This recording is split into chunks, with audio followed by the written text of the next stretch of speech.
Bhatera association of US এর উদ্যোগে পবিত্র মাহে রমজান উপলক্ষে ইফতার ও দোয়া মাহফিল অনুষ্ঠিত হয়েছে।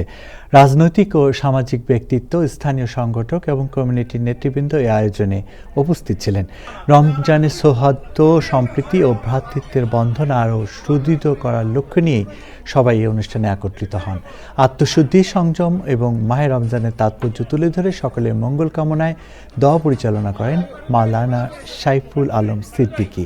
অনুষ্ঠানটি সুন্দর ও সুশৃঙ্খলভাবে সম্পন্ন হয় ধন্যবাদ জানান সংগঠনের সভাপতি রাজা মিয়া তালুকদার।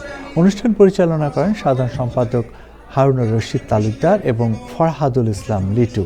অন্যান্যের মধ্যে এ সময় উপস্থিত ছিলেন রাজনৈতিক ব্যক্তিত্ব লুৎফুর রহমান চৌধুরী হেলাল, ভাটেরা কলেজের সাবেক অধ্যক্ষ নজরুল ইসলাম, কুলাউড়া অ্যাসোসিয়েশনের উপদেষ্টা মুসাইদ রাশেদ, সাধারণ সম্পাদক মইনুর রহমান শোয়েব, কুলাউড়া অ্যাসোসিয়েশনের সাবেক সাধারণ সম্পাদক এনায়েত হোসেন জালাল, নিউ জার্সির কুলাউড়া অ্যাসোসিয়েশনের সভাপতি মোদাব্বির চৌধুরী এবং কমিটির নেতৃবৃন্দ রেজাউর রহমান রেনু, আফাস চৌধুরী, সাইদ দুদু মিয়া এবং মকবুল হোসেন। উপস্থিত অতিথিরা বলেন, এই আয়োজন শুধু ইফতার ও দোয়ার মধ্যেই সীমাবদ্ধ ছিল না, বরং কমিউনিটিতে ভ্রাতৃত্ব, সৌহার্দ্য ও সম্প্রীতি বন্ধন আরও সুদৃঢ় করতে গুরুত্বপূর্ণ ভূমিকা পালন করেছিল।